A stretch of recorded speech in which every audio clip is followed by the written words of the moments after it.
So, welcome, welcome, Hörður and Kalle in different places and countries in the world.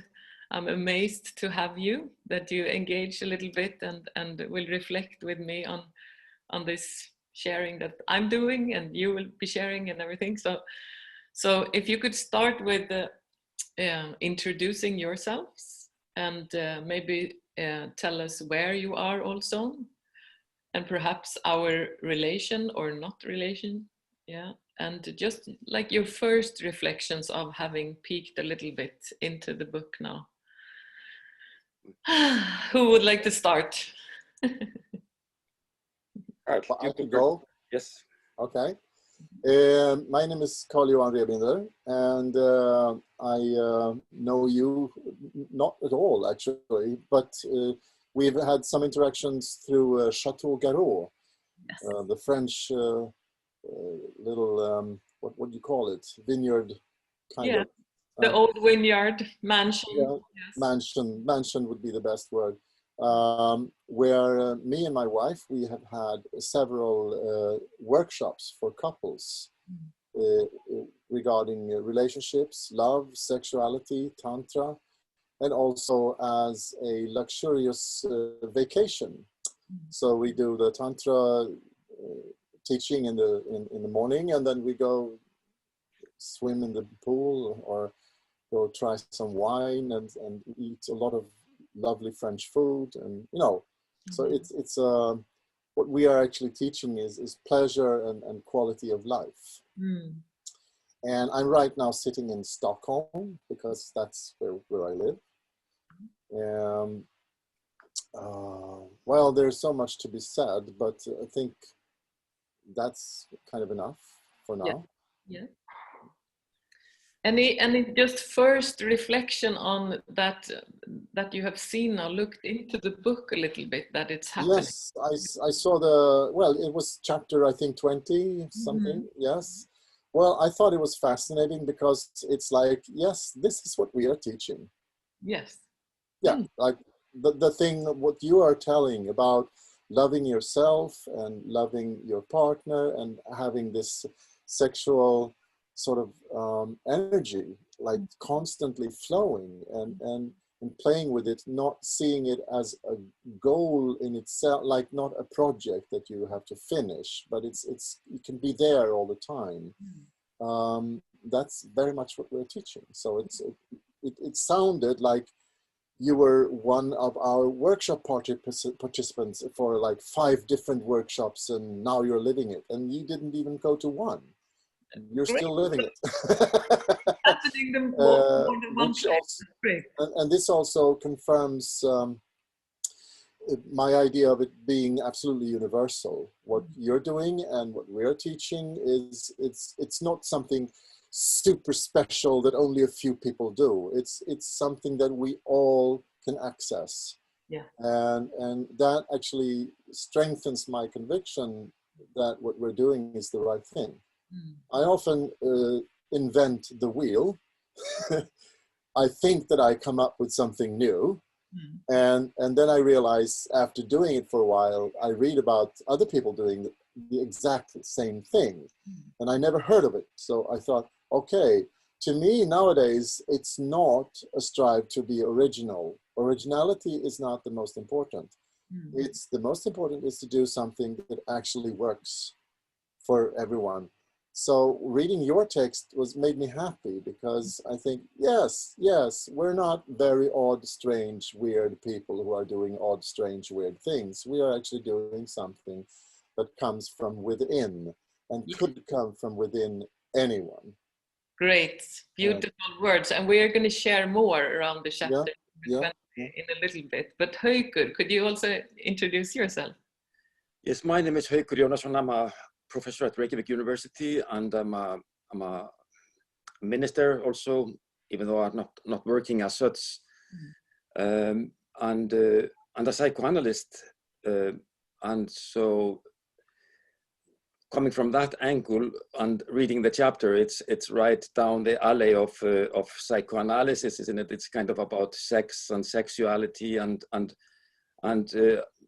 how we or how you in this case and your husband, how you kind of navigate around the sexual desires.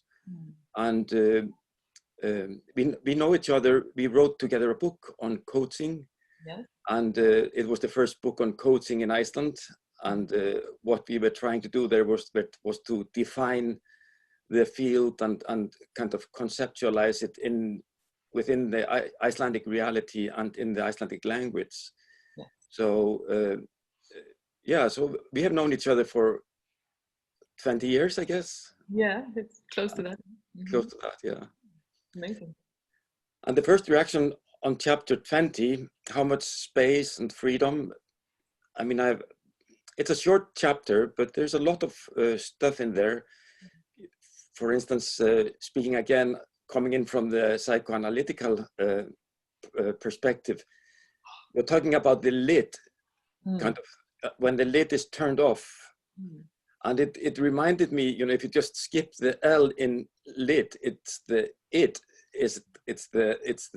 sexual energy, and the creative force within, which is very essential for living a good life, to allow that energy to flow, and it's and to be able to do that in a healthy, integrated, decent, honest way is kind of one of the biggest challenges that individuals and humanity has been struggling with, actually, for forever. Yes, and as it is the most natural and the most struggle kind of interesting field here, so we will share some more about this in a little bit. So thank you very much for being here and uniting around just making this a little bit, giving this attention for a little bit. So thank you very much for this part. So we are going to continue to share around your reflections around the chapter that is called 20, how much space, freedom. Also, like questions or things it awakens. To me, it just makes me happy from the introduction, just mentioning sexual energy and it's important. And I just love that we can talk about it. Yeah. So what angles would you like to, where should we start? Talking about it, you said to talk about it. That's one of the homework we always give our workshop participants. Talk about sexuality, talk about love, talk about how you experience your relationship, also not just with each other, but also with other people, because then you become apostles for love. And in a sense that we talk way too little. People are complaining about porn, but how much do we talk to each other? How much do we teach our kids, our youth, about sexuality, about love, about relationship, good sex? What is good sex? Do we learn that in school? No, we do not learn how to have a better orgasm. No one will ever teach you that in school. So we have a responsibility, and also for friends who have problems in their sex life, but they don't have anyone to talk to. So if you have a free perspective on your own life, then share. And some of your friends will want to talk to you a lot, because you will be the first one who actually talks seriously and playfully and easily about sex and relationship and intimacy. So I'm just picking up what you said. Yes, just beautiful. And to me, it's so fascinating because the whole aim is to kind of share my inner experience, because I had no idea it was possible to feel this good and to have the body be bubbling all the time. A few years ago, it was not like that. And the journey is kind of, I've been asked to share and I have not understood how could I share. And these are like attempts to bits and pieces of, into that journey. Yeah.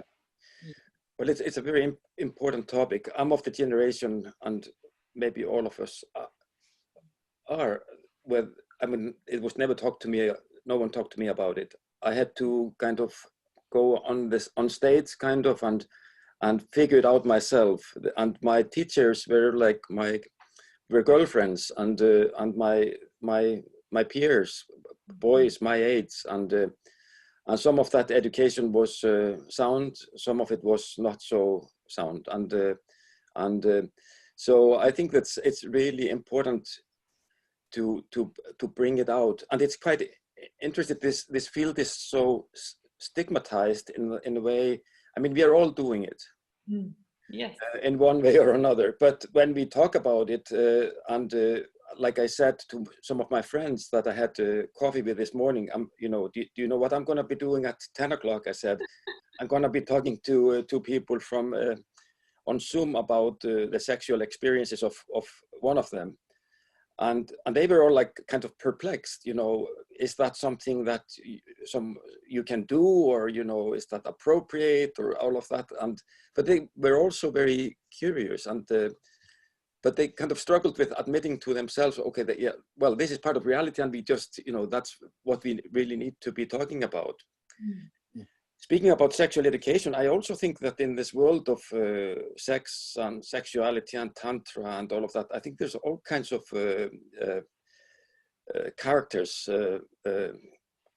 and some of them are very sound. And I think you count for one of them. You are very honest and integrated in your approach. But there's also a lot of very affected people and strange people with strange motives in this world. And they like to experiment with others sometimes in the most inappropriate ways, I think. But I think your take on it is very solid. And I would like to say about the chapter, you know, I find, for instance, quite interesting when you're talking about aggression and the sex and eros, kind of the sexual energy, and how you deal with it when you are angry and locked up because you are infuriated with your partner. And I mean, actually, and I found it quite interesting. What is the implication of, because that's part of every relationship, isn't it? I mean, we go up and down, we are angry and we are sad and everything. And how you kind of, I mean, the best way to deal with it, you know, this is kind of classical theory, is to fuse it with, fuse aggression with eros in a healthy, constructive way. And I find it quite well explained how, from your very personal experience, how you do that, and how you kind of are able, because you're committed to have sex every day, that somehow you have to, it becomes a practice. It's kind of a ritualistic practice that kind of, you gradually, I think you have to learn how to channel your aggressions and the negative feelings towards the partner into something that is more life-giving. So I found that beautiful. And when I was talking to my friends this morning, all guys, we were, that was actually something we found fascinating. I mean, they said, every day, that's a lot. What is the implication of that?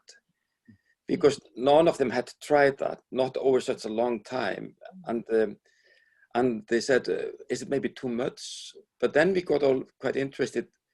Well, what if we commit ourselves on that deep level? What impact will it have? It's like going to the gym every day. Gradually, it starts to change how you are wired, how you, and it releases potentialities that you didn't know were there before. Yes.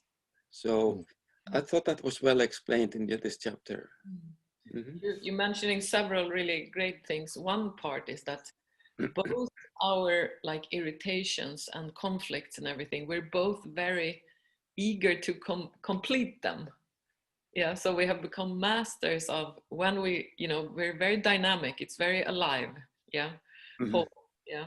So yeah, to go into completion with it, to express and complete, we're both engaged in that. So we're like calling each other out on, you know, could we complete now? Or, you know, how are you? How long are you going to be there in your, you know, so it becomes like a dance with that. Yeah. And then this is what has opened up, because when I've shared over the years that our rhythm around the sex, people have said, what, why don't you share? You should tell us what you're doing. And I have not understood, how could I do that? I don't know how to do it. So the experience of noticing my body opening up, I did not know that I could be in all these different kind of orgasms. You know, that energy can be running in my body during the whole day and not even stopping. What I'm feeling now, I did not feel before. So the activity have, as one thing, opened up what's happening, my sensations. Yeah. I can share that we just had a conversation, me and my wife, but sometimes if we argue, we realize that we argue about, I mean, really, you know, when you, how to wash the dishes, you know, the simple, stupid things. And we can be irritated and often it's about how I said something or how she said something and I misunderstood. And then we go up and because we're kind of temperamental, but we both know that. We've been together for almost 20 years now. So we know each other. And Jenny said something like that we are actually having a meta quarrel or a meta discussion. And she found that kind of irritating, that we always go into the meta about how you said this and how but then we actually realized that that was the thing. That is actually important to have that meta discussion of how I said something that she misunderstood, and because she misunderstood, we went into an argument. And it was really all just misunderstanding. And we also give each other space. Like if we go into like, we both know it's often just letting off some steam. And because we can be irritated for something completely different, that it really doesn't have anything to do with each other. And then we just go, you know, apart for, it could be 5-10 minutes. And then everything is fine again. And that doesn't mean we avoid the issue. We can just, after 10 minutes, we have cooled down. So then we can discuss. And then she says something like, well, you know, I misunderstood because, and then we can talk on you know, you cannot discuss things when you're angry. It's not possible. So we just, you know, we leave it and let the temperature go down and then we can talk about it. And usually it is just meta stuff, like how I am feeling in regards to something completely different. I could be annoyed with something that doesn't work, that has nothing to do with my partner. Absolutely. I'm connecting to one piece that is not in the book also, is that the anger, you know, like feeling, you know, really, actually, what happened to me is that all this happened to my body and I had no idea. I thought something was wrong with my body. Should I, you know, I had no one to talk about that. I felt so good in a way. So then I started. But anger is good. I think anger is a good feeling. I have really embraced anger. I mean, I've been also working politically, and in that sense, when you can really focus anger on something, this isn't working. And if I really feel this isn't working, fuck it, you know, then you're angry and then you get a lot of energy. And that could be very, very satisfying because you can get things done. But you have to focus that emotion and love the emotion. Then you can just go anywhere. And I'm going to add one very cool piece, that is because I started to go train in different trainings, and the book is describing that. Yeah. And one thing that was very apparent open is to express anger. Yeah. When I allow myself to go into complete demon rage, you know, like the animal inside of me, all of a sudden in the sexual act, I also have access to going into that force, which is, whoa, it's very cool. So my whole being has become kind of wider, both like dark and anger stuff and bliss. So it's like the whole spectrum is like wider in some way. I find, I used to say that people think that either you are on the like you go for the light or you go for the darkness, and darkness is dangerous, and oh, avoid that, and we all should go for the light. And I'm just, oof, that is new age woo woo bullshit to me. I want to have the whole range, and I want to, because I have it, so I want to embrace the whole range and use whatever feelings I have in a constructive way. So I have to go into my darkness, and I have to admit, I have to have the humility to admit that if I would be living in Germany in the 30s, I might have been a Nazi. You know what I'm saying? I cannot put myself on a pedestal and say, oh, but I'm a good person, because I don't know. I have to really go deep and see, when am I actually hurting people and when I'm actually doing good? Because that could change from minute to minute. And we all have the darkness inside us. And how can I use that darkness in a positive way? Yes. So that's also, to me, sexual. Now it seems like we're going into another subject, but to me it isn't, because it's connected. It's all connected. Yes, it is. I would like to say something about the bliss that you explain. It's, I mean, people have been able to feel that bliss with or without sexual encounters, because it's possible, like you, it seems that you're describing, it's possible to access those energies, or this life-giving energy in many different ways. And but your path is the daily sex path, and that's how you figured it out. So that's something that I found interesting. I wonder, however, if it's something that everyone is able to. I mean, we are so different. And we are on different scales, so it's sometimes a question of to what extent people are able to feel this so tremendously as you are doing, and I think that's I think it might be kind of, it could create some kind of a, maybe if I'm reading this and I'm not able to, or I've tried many times and it's not happening so much, where will it leave me? And I think if you're using this in courses or whatever, it would be good to be a little sensitive to how this get expressed on a very subjective level in very different forms and different scales. I mean, you seem to be very.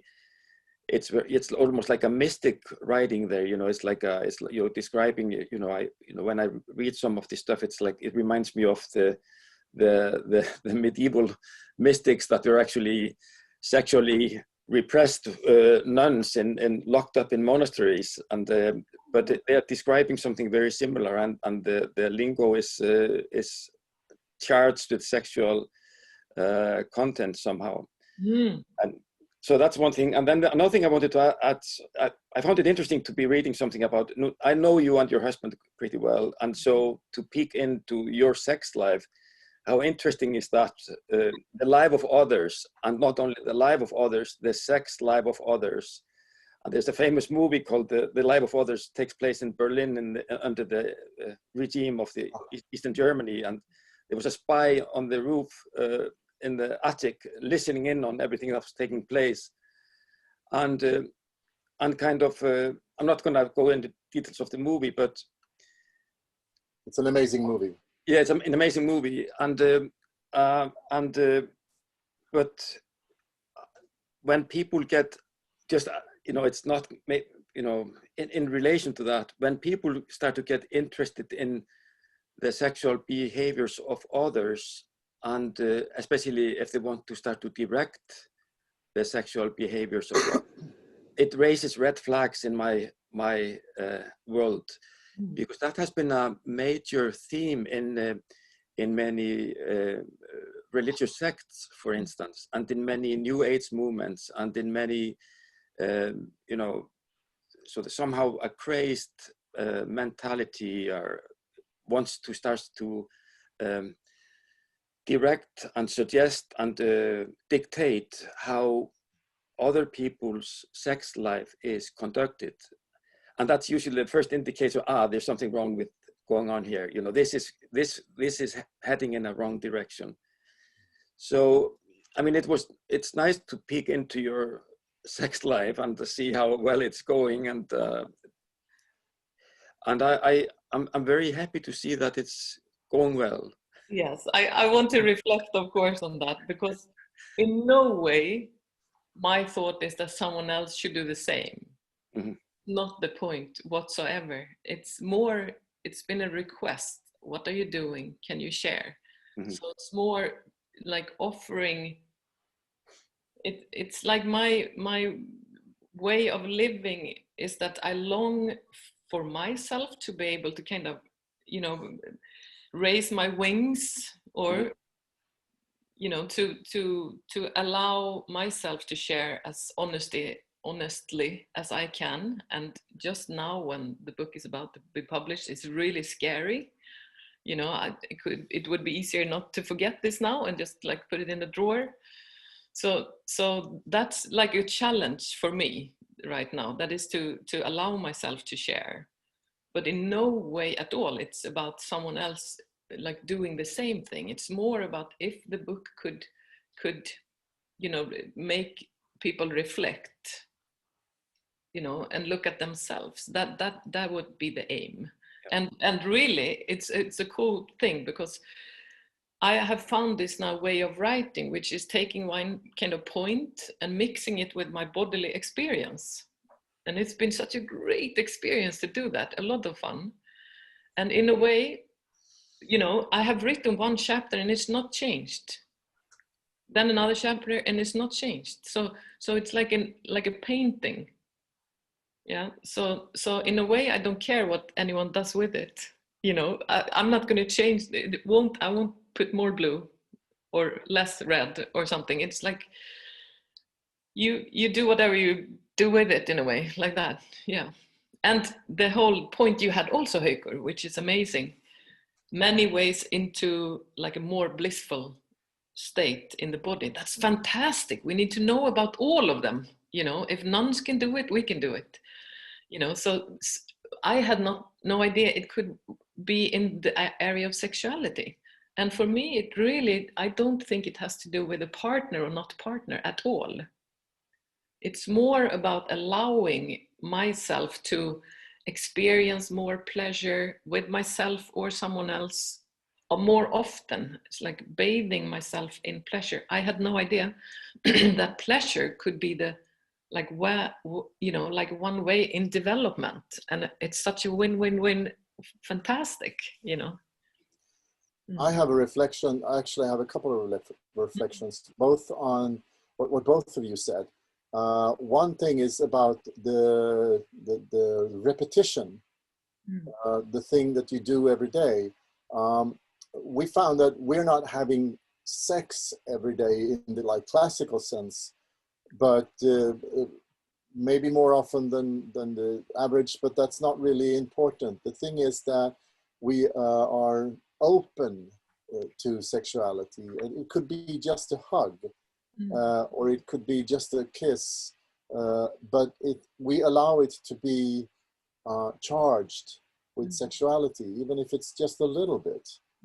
And that we do every day. And the touching and hugging and all those signs of affection and the desire to be touched and to touch, that goes every day. And also the power of repetition also shows up in, we've done some more than 350 workshops over 16 years. And so we are actually doing a workshop for ourselves also every time we give a workshop for other people. I mean, we do the same exercises that our participants do. So we are actually training to be better lovers, like every workshop we have. So there's the repetition thing. And I also have to reflect on the being curious of other people's sex life. I've probably seen more people have sex than most people. So actually, that's very uncommon. Yeah, we see people have sex. I mean, physically in the room, and that is to me very satisfying. And it's not like I'm not starving. I think a lot of porn. I'm actually sort of pro porn in the sense of looking at films of people having sex is fine, and it can be inspiring. But if it's the only source of information, that could be kind of not the best thing. But going to the thing where you control people, you said something about controlling people's sexuality. We do the opposite. To us, the idea of consent is something that we are we've been like, it's very important to us. To me, it encompasses everything in life. Politically, I'm a classical liberal, which means do what the fuck you want as long as you don't harm anyone. Don't force anyone to do anything. And that's not just a political thing. It's like an ideological thing that goes through my whole body. Like, I would never force anyone to do anything. I've even never forced my children to do anything. I've tried to reason with them, and it works. It works to reason with people most of the time. And so it's not the being interested in other people's sex life that is the warning sign to me. It's when you try to steer people inside, this is the right way and that's the wrong way. That is to me the harm. And so we always start our workshops with saying, you don't have to believe a word what we say. And there is nothing that is compulsory, nothing you have to do. You do only what you want to do. And we say that also not because we're just very nice, because it's the whole basis of our workshops is you find out what turns you on, what gives you pleasure. And if there's something that we show or tell that you don't find interesting, don't go there or try it. And if you don't like it, skip it. So I think it's very much the consent thing that is the most important, and that's what we're teaching. Yeah, and that's just such an amazing tool also that we can start to offer at a younger age. Yeah. You know, I would love to put my hand on your hand. Yeah. Like start to I would love you to put your hand on my hand, you know, Yeah. like start to communicate and be more clear of, yeah, I'd like you to put your hand on my butt, you know. Yeah. Do you know Betty Martin? You know of Betty Martin? A little bit, yeah. The wheel of with the Wheel of Consent. Yes, we met her. We went to several workshops. She even stayed in our flat for a while when she was in Sweden. And I think it's a genius system that she's showing. Yeah, it's one way of training. Yeah, receiving, giving and receiving, taking and allowing and all that. And it really resonated with our way of also, she put words on something that we were already teaching. And it was a great thing that really, it makes it whole. It conceptualizes the idea of actual consent. Yes. Let's see. You want to keep reflecting, Hörður, in some direction. I mean, you said, I mean, everything that gives life meaning in a way is related to ours. I mean, if there is no eros, then there is no fun, you know. And there's so I think that you talked about your way of writing. I mean, I mean, that's something that a good writer does and a good artist does. You know, you seek within, and you get the body to provide you with it, and then you write it out, and then the deeper you're able to go somehow, or the more able you to tune into your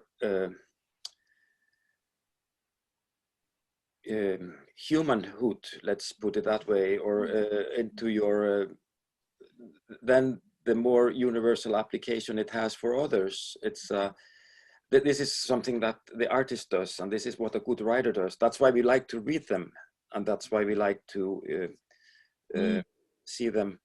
And I think that's actually, speaking of porn and romantics, I think it's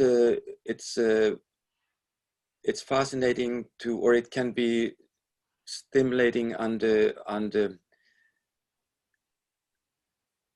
to see people love each other, you know. It's and to see how they are as a couple able to go deeper into that same sphere of living. But the problem is with the porn industry, and it can also, you can also start to take pleasure in seeing people in pain, and people being tortured without consent, or even they might think they have consented to something, but in fact, if they just don't know what consent is on a very personal level, so they are kind of drawn into it, and they will even, and they're in denial of the hurt that this is exposing them to. I think it goes. So basically, what you're saying, you know, by seeking into your own body and writing it out, I can also, just like we see a beautiful couple together, like holding hands or hugging each other, or you're kissing each other down and at the harbor. There was a piece of art here in the Reykjavik Art Festival. There was a lineup of couples, and they were all kissing, like, you know, friends style kisses. And it's kind of something admirable about the intimacy and the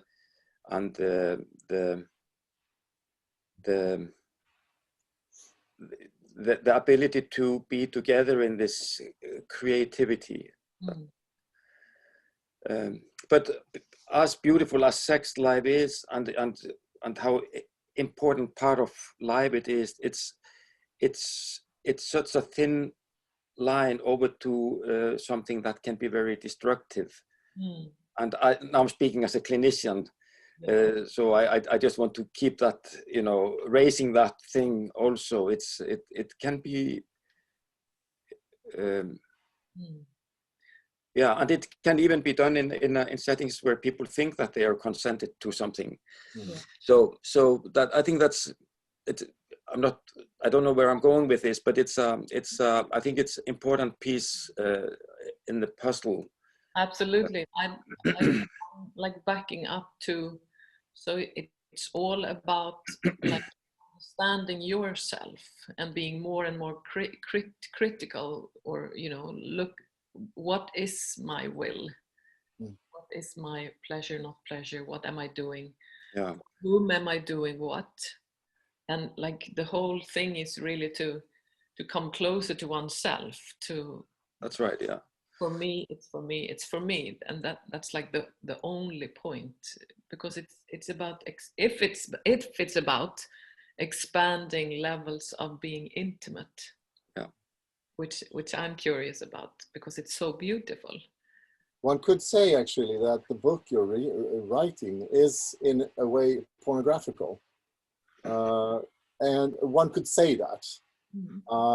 to me, I've sort of... Can you describe how you're thinking then? Well, because it's actually the original meaning of the word pornographic means writing about sex. Actually, it's about prostitutes. If you're going to really go linguistic, but writing about sex. I mean, written literature about sex is definitely also pornographic. And to me, that is not a negative thing. What I think is a lot of people are missing out in the discussion around porn is like, if you would eat only cucumbers and oranges, there's nothing wrong with cucumbers and oranges. But if that would be your diet, that would not be very good for you. But then people might say, you have to stop eating cucumbers and oranges because it's not good for your body. So, well, then I eat nothing. So what we need much more variation. We need much more knowledge about sexuality, about our psychology, our bodies, our minds, our hearts. We need to know more about sex, not less. And if we had a much better knowledge and not so much tension around sex, then the pornography would follow. Because the pornography is actually a mirror of the culture we live in. It's not the opposite. So I don't believe that pornography can make people behave bad towards each other. They would do that anyway. And if without the pornography, people would maybe behave even worse. Because I know also for a lot of people who have not the regular heteronormative kind of couple sex, for people who are gay, gay porn have been very, very much a liberation, very important for gay people, or for whatever preference you have. To see porn with people who have the same preference can be extremely liberating. So I'm also seeing the positive sides of pornography. And then there's a lot of shitty pornography. Like, we all have to eat, but if you go to McDonald's every day and that's the only thing you eat is burgers at McDonald's, your body will break down eventually. So you have to have inspiration from many different qualities, I like to see, I mean, I'm coming from the artists. You were talking about artists. I've been writing, painting, photography, acting. That's what I've been doing all my life. So that's where I come from. So to me, emotions and how to speak emotions and show emotions is like obvious. So when you're talking about art, that's my language. So from that perspective, we need, like, from the whole area of all kinds of food stuff or all kinds of erotic inspiration. We may need erotic art, but and then also there's the other issue. Everybody does not have the same taste. People prefer different diets. We need a lot of different everything. Yes, so we need a larger selection of erotic inspiration. Yes, a larger selection of erotic inspiration. And some years ago, if to be connected to writing that would turn people on, that would not be an option, you know. But thank you for immediately quoting me. Yes. Because in a way, I'm welcoming that people becomes more turned on, have more access to their sexual energy. But for example, my old programming was that there's something wrong with being turned on.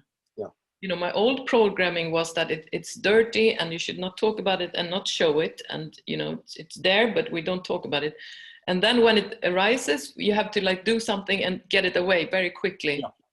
That was my own programming. And that programming, it becomes very double and you know, hard to deal with things that is erotic. But if we can allow ourselves to have the sexual energy be present and circulate it, then we can welcome the sexual energy to be our creative force during our lives, and we can even enjoy erotic art and yes, and that's where Tantra comes in. To me, that's where Tantra comes in. Yes. To me, I don't see myself as a tantric. We don't have Tantra workshops. We don't market ourselves as tantrics. But there is a lot of interesting knowledge and techniques within Tantra that we include in the work we do. And one of the things are exactly what you're talking about, to sort of not see sex as a project that has to be finished. Yeah. To let it circulate, just to be there. Very good. Yeah, I think it's it all has to do with integrity and character, and I think one of the things that people need to learn, many people need to learn, is to learn about what's my will, because they have not been able to develop or mature that ability to, and also to set boundaries, we also know that sexual content like pornography can fuel addictions, and so the idea that, you know, if you are like all fucked up, to put it in, and you are like with like serious personality issues, and then the idea, okay, you just need to, you know, fuel that, or like release that, lift the suppression or whatever, you know, by looking at porn. That doesn't work for the some characters. It basically, it goes in the other, it in sometimes in some ways it can go in the other, it can fuel the addictions and make the person more and more crazed. So it's a very, because we are such as our perceptions and I mean, and because it's so loaded and closely related to aggressions also. I mean, if you Google how to make a homemade bomb, then you often the sexual content also, you know, it's kind of linked together, you know, those two I didn't know that. No, that's very interesting. So it's like but also perhaps, just perhaps, I have no idea, but when suppress, it becomes, you know, like bombic, or, you know, it kind of can be like that too. Yeah, that's right. In a way, what we want to release ourselves and allow ourselves to have our sexual energy rolling, and then it becomes calmness. That's right. It doesn't have to be like suppressed, that, you know. It's all about tunneling it in the right direction, and actually to some level, I mean, for lack of a better term, to sublimate it, so it becomes not only about genitals, it becomes about life in the widest sense. Yeah. And I think it's kind of enlightenment. It's like, you know, the whole being is kind of driven by that life-giving energy. So it's not only about the sexual act, creating new generations, for instance, or you know, it becomes a more integrated part of life. Yeah, and here we come back to like the core content of the whole thing. That is that presence, you know, is the whole thing. To be present, everything is essential. Yeah. You know, even the air coming against the skin is essential, and the hair, you know, every slightest something. No need of anyone else but oneself. So we're going to start to wrap up our sharing time now. So I just wanted to add one thing I'm going to offer just some last words, or yes. The one I just wanted to comment, the addiction thing, is that unfortunately a lot of people talk about porn addiction and they make porn the problem, but it's the addiction that is the problem. And that's because it's so charged. Still, we have this idea about sex as a whole as something that is, as you said, charged, with negativity. And when you say sex, people get a little tense and like a little bit afraid because it's dangerous. So when we talk about porn addiction, people get stuck on the word porn. Porn is bad. We have to outlaw porn and blah, blah. And when it's really working with the addiction, because if you're not addicted to porn, you're going to be addicted to something else, because you haven't addressed the real problem, which is the lack of something important in that person's life. Yeah, perhaps lack of setting boundaries and help listening to yourself and finding some balance. Both setting boundaries and opening up for the things you want and desire. Like you have been really going into and describing the touch, the sensuality, and more of that. More of that. Yeah. Well, any last words before we conclude? Love and be loved. Yeah. Make love, not war. Yes, the old hippie. I love hippies. That's beautiful. Let's finish there. Thank you very much for sharing. Thank you very much for spending time. Take care. Thank you. Good luck with it.